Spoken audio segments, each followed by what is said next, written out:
Hi, future expats. It's Susanna Perkins here, and I know it's been a while since I've talked to you on video, but I wanted to bring you a little special something today.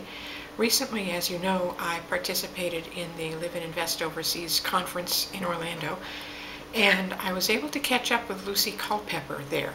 Lucy is a travel writer, and she's also gone quite far in establishing a very portable career for herself.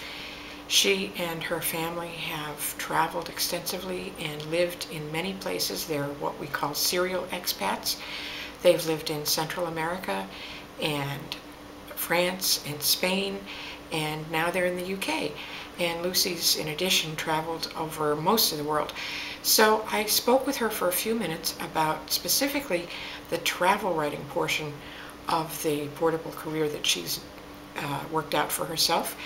And I wanted to share that with you. So without further ado, here's Lucy Culpepper. Okay, so Lucy, thank you for joining me. I appreciate you spending a few minutes. And I wonder if you could just tell the Future Expats readers briefly what got you interested in becoming a travel writer. How did you get started? Well, many years ago I worked for a travel clothing company in the UK called Rohan, and I started there really as a kind of a fluke, really answering telephones, giving advice on travel clothing, because I'd just spent a whole year travelling through South America, from Colombia all the way down to the south of Chile. And when I returned to the UK, that was a job I just thought, well, I'll take it temporarily, and just see how things go. And I ended up staying there for nearly 4 years with that company, and in the end producing and managing the production of their mail order catalogues. And I had to go to produce the mail order catalogues, I had to go overseas, which was a terrible thing to have to do. Oh, it must have been so awful for you. So we shot things in Iceland, in Kenya, in India, and I'd already done quite a bit of travelling at that point, and it was just something that I loved doing. And when I came back from those trips, I started to sort of write about the trips, not about the clothing, but about the trips.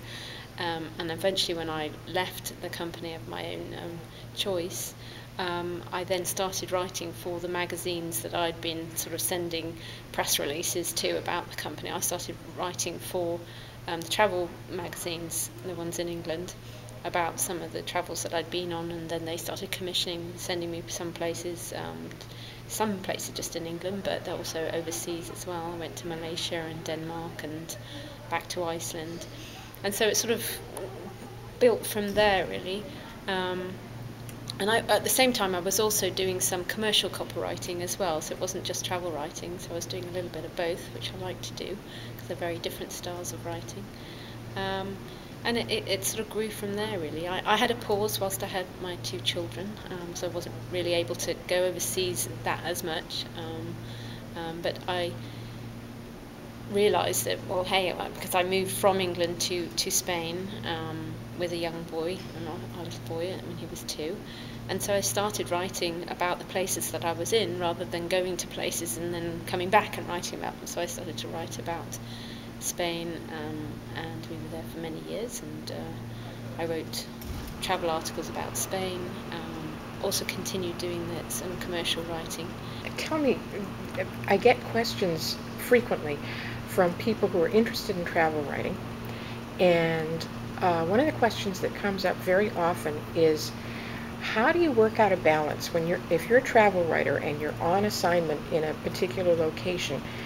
How do you balance the time that you spend seeing the sites and doing what you're doing versus the time that you spend making notes or writing about them or processing your photographs or the work part of what you're doing while you're there?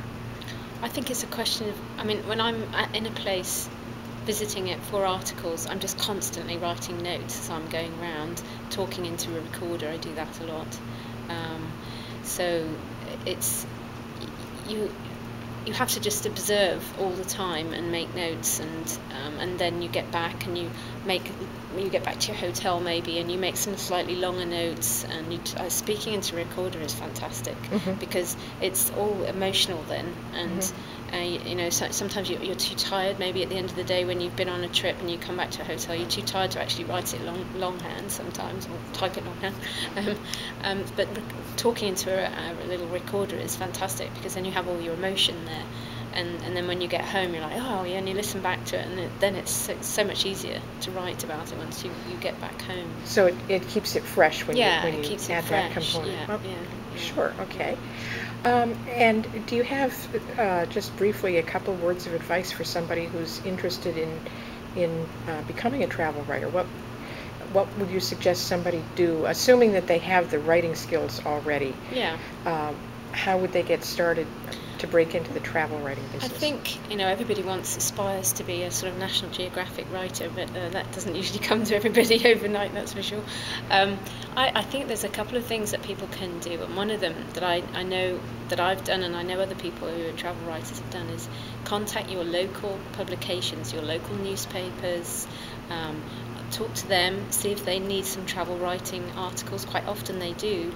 Editors of local newspapers, local magazines are desperate for content, and if you're right on their doorstep and you've been to some interesting places, or even you can write about where you live. If you live somewhere, I bet it's more interesting than you think it is to somebody who doesn't live there. So you can approach some smaller publications and pitch some ideas to them. The thing is, don't expect them to necessarily provide you with anything. You've got to provide that editor with a really good idea, and then she or he might come back to you. But go local first, and try and build up some sort of portfolio locally. And really, think about your destination. It might be really interesting to me. I'm English and sitting in Europe. Maybe where you live in the States could be somewhere where I want to go. So don't initially write off where you live, because that's where a lot of your experience is, and that's where you could get some good work experience. I think that would be one way to start. I would also think about niches as well. You might say, for example, say you like fishing.